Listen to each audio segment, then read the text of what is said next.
pero las prácticas fueron los que superaron a la idea teológica o a las leyes. Y vamos a enumerar estas prácticas ahora para mostrar en qué consistió el calvario judío durante la Edad Media. Porque es muy fácil decir cuánto sufrieron los judíos sin dar ejemplos concretos de este sufrimiento. Ahora nos gustaría hacer un recorrido por cuáles eran las prácticas más habituales que hacían de la vida judía un verdadero infierno. La primera, la imposición de bautismos. El primer caso registrado de imposición de bautismos es en el año 418 en la isla de Minorca. En el año 614 se ha registrado que el emperador Heraclio prohíbe la práctica del judaísmo en el Imperio Bizantino. Basilio I lanza una campaña de conversión por la fuerza, especialmente en la región de Renania. En todos los casos, las masas toman la ley en sus manos y salen a convertir judíos por la fuerza. Pero con todo, cabe aseverar que la posición oficial de la Iglesia tendió a seguir al Papa Gregorio I del siglo VII, el llamado padre de la Iglesia medieval. Gregorio I sostenía que el bautismo no debía ser suministrado por la fuerza. Lo que la Iglesia no resolvió es a qué se denominaba por la fuerza. ¿Acaso, por ejemplo, la amenaza de muerte debía incluirse en fuerza? ¿O cuán forzoso podía considerarse un bautismo que se hacía bajo el temor a castigos a largo plazo? Para dar un ejemplo, el obispo de Clermont-Ferrand, después de que una horda destruyó la sinagoga de la ciudad, el 14 de mayo del año 576, recomienda a los judíos: si estáis dispuestos a creer como yo, convertiros en uno de nuestra feligresía y seré vuestro pastor. Pero si no estáis dispuestos, partid de este lugar. Alrededor de 500 judíos de Clermont se convirtieron y hubo celebraciones en la cristiandad. Los otros partieron hacia Marsella.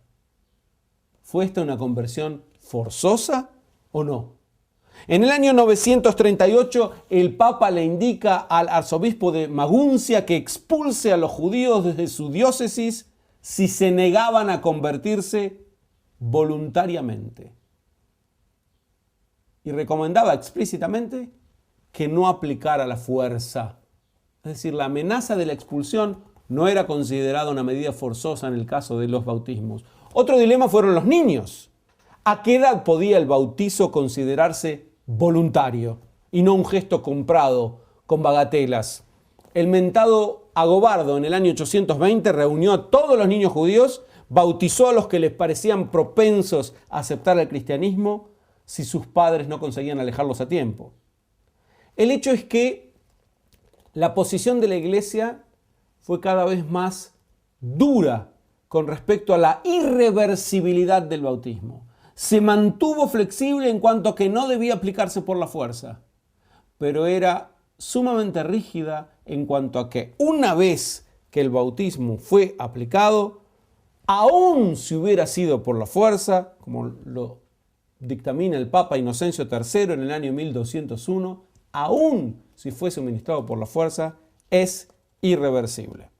Un nuevo capítulo en la historia de las conversiones forzadas comienza en el año 1543 con el establecimiento de la Casa de los Catecúmenes en Roma. Se traía en general a niños, adolescentes, se los internaba por 40 días para revisar en qué medida tenían buena voluntad para convertirse. Una vez cumplido el periodo, el niño debía decidir, después de recibir adoctrinamiento, si querían aceptar la doctrina del cristianismo o no. Esto agregado a la creencia vulgar que se difundía de que quien podía convertir a un judío tenía asegurado el paraíso, hizo que muchísima gente se dedicara a estas conversiones impuestas específicamente sobre el pueblo judío. Llegaron a un momento notable en el año 1858, cuando la policía papal secuestra de su hogar en el gueto de Bolonia a Edgardo Mortara, un niño de 6 años, quien había sido secretamente bautizado por una doméstica que lo creyó mortalmente enfermo. Los Mortara trataron en vano de recuperar a su hijo. Napoleón III, Cavour, Francisco José estuvieron entre los que protestaron el secuestro. Moisés Montefiore viaja al Vaticano en un esfuerzo estéril por convencer al Papa de que ordenara la liberación del niño. En 1860 se crea la Alianza Israelita Universal precisamente para defender los derechos civiles de los judíos, en buena medida como reacción frente al caso Mortara. Pero el Papa rechazó los pedidos de clemencia y solo en 1870, cuando cesó de existir la policía papal, el niño salió en libertad. Ya no era Edgardo, era un joven que había decidido adoptar el nombre papal de Pío. Pío era un novicio de la orden de los agustinos, un ardiente conversionista de judíos en 6 idiomas. La historia trágica de Mortara quedó grabada en la conciencia del pueblo judío y tuvo un final probablemente más trágico aún, porque falleció en 1940 en Bélgica, un par de semanas antes de la invasión alemana, que le habría impuesto un retorno indeseado a su identidad judía. El tema de la imposición de bautismos fue la primera de las prácticas que enumeramos que hicieron la vida del judío tan insoportable durante el medioevo, durante una parte del medioevo. La segunda práctica es la de sermones y disputas. Ya en el año 820 hay una epístola de Baptisandis Hebreis, señala que la clerecía de Lyon iba todos los sábados a predicar en la sinagoga con asistencia obligatoria de los judíos. Esta práctica se regularizó con la creación de la Orden Dominica en 1216, que se transformaron de algún modo en los enemigos implacables del pueblo judío durante la Edad Media tardía. Hay una ley de Jaime de Aragón de 1242 que recibe aprobación papal y que se refiere a la obligatoriedad de la asistencia a estos sermones que a veces eran suministrados por el mismo rey. Eduardo I luego impuso la práctica en Inglaterra. El siglo XV encontró entre los predicadores más destacados a Vicente Ferrer en España, Fra Matteo di Girgenti en Sicilia, y la práctica se exacerbó a partir de la Contrarreforma, porque vino esta acompañada por una reacción judeofóbica. En Roma, 100 judíos y 50 judías eran obligadas a asistir a una iglesia destinada para recibir sermones, que en general venían de boca de apóstatas, de judíos que se habían convertido al cristianismo y que debían ser pagados por la propia comunidad judía. El filósofo francés Michel de Montaigne, que tenía origen judío, registra que en Roma en 1581 escuchó un sermón de Andrea del Monte, cuyo lenguaje fue tan brutal que los judíos pidieron protección a la curia papal. Hay un poeta inglés, Robert Browning, uno de los máximos, cristiano, que trató de traducir en poesía los sentimientos de los judíos durante los sermones obligados. Y escribe Browning: cuando entró con alaridos el verdugo en nuestra cerca, nos aguijoneó como perros hacia el redil de esta iglesia. Su mano, que había destripado mi talega, ahora desborda para ahogar mis creencias. Pecan en mí hombres raros que a su Dios me llevan. La imposición de sermones está bastante relacionada con la prohibición de literatura judía.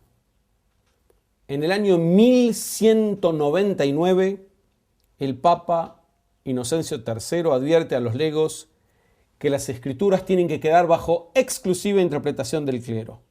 Y una derivación ulterior de esta decisión fue la proscripción de la literatura judía, que comienza en el siglo XIII.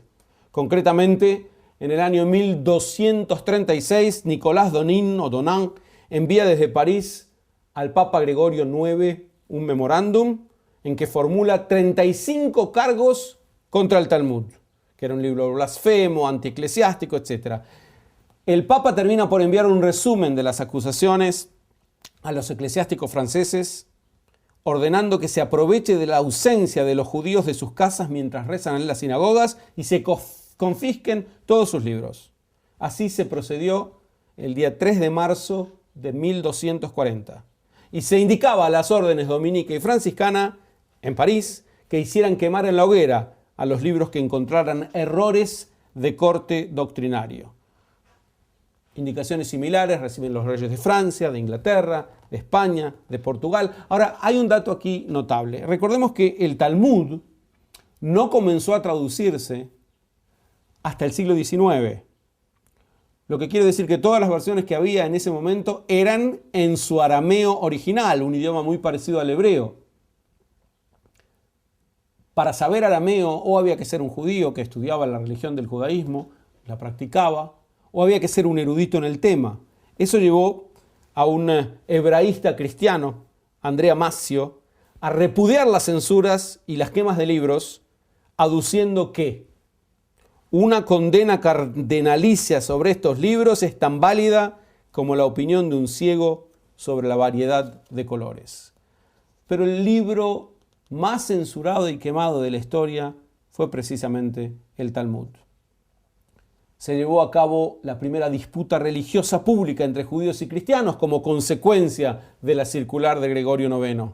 Fue entre el día 25 y el 27 de junio del año 1240. El rabí Yehiel debió defender públicamente al Talmud, pero no logra que un comité inquisitorial lo condene. Entonces, en junio de 1242, miles de volúmenes son quemados públicamente. La práctica fue convirtiéndose en norma y muchos papas posteriores promovieron la quema del Talmud. La otra disputa famosa fue la de Barcelona en el año 1263 y concluye con que Jaime I de Aragón ordenara a los judíos borrar del Talmud toda referencia supuestamente anticristiana, so pena de quemar sus libros. Y el principal polemizador antijudío de la época, Raymond Martini, escribe Pugio Dei, la daga de la fe, que sirve de texto para atacar al judaísmo. Durante el periodo de la Contrarreforma en Italia, las persecuciones al Talmud se exacerbaron. Estamos hablando de mediados del siglo XVI y en agosto de 1553 precisamente el Papa designa al Talmud una blasfemia y lo condena a la hoguera. Ese año, el día de Rosh Hashanah, 5 de septiembre, se construyó una pira gigantesca en Campo de Fiori en Roma. Los libros judíos se secuestraron de las casas mientras los judíos estaban en las sinagogas y se quemaron públicamente miles de ejemplares. Esto se repitió en muchas otras ciudades. En suma, el Talmud fue probablemente el libro más vilipendiado de la historia humana. A fin de escribir un tratado de 2000 páginas contra el Talmud, que se llamó Endectes Judemtum, el judaísmo desenmascarado, un libro de 1699 escrito por Johannes Eisenmanger. Este señor se pasó 20 años en una yeshivá, en una academia de estudios talmúdicos. Tan profundo era su odio por el libro que mantenía vivo al judaísmo, que quiso sacar de contexto párrafos, distorsionar otros, traducir mal y construir en base de todas estas distorsiones un manual de antijudaísmo que se repitió a lo largo de los siglos con diversos expertos de diversas índoles que trataban de revelar las supuestas blasfemias del Talmud. Hoy sería un género literario medio inútil porque el Talmud está traducido a la mayor parte de los idiomas y no necesitamos de expertos que nos cuenten cuál es su contenido. El más destacado de estos, entre comillas, expertos, fue el sacerdote alemán August Rohling, que era profesor de la Universidad de Praga, la Universidad Alemana de Praga, quien, copiando el libro de Eisenmenger, publicó en el año 1871 su propio libro, El Judío Talmúdico. Y 10 años después, y ven cómo esto se va traduciendo en hechos concretos, el cabecilla de los desmanes judiofóbicos en Viena, Franz Holubeck, fundamentó su inocencia en que él no había hecho otra cosa más que leer el libro de Rowling. ¿Cómo uno no va a ser judiofóbico y no va a atacar a los judíos si lee una literatura de este tipo que los presenta como entes demoníacos? Eventualmente se probó que Rowling, el experto en Talmud, era incapaz de leer siquiera el párrafo más elemental del Talmud. Pero sin embargo su libraco se siguió publicando con éxito por medio siglo más.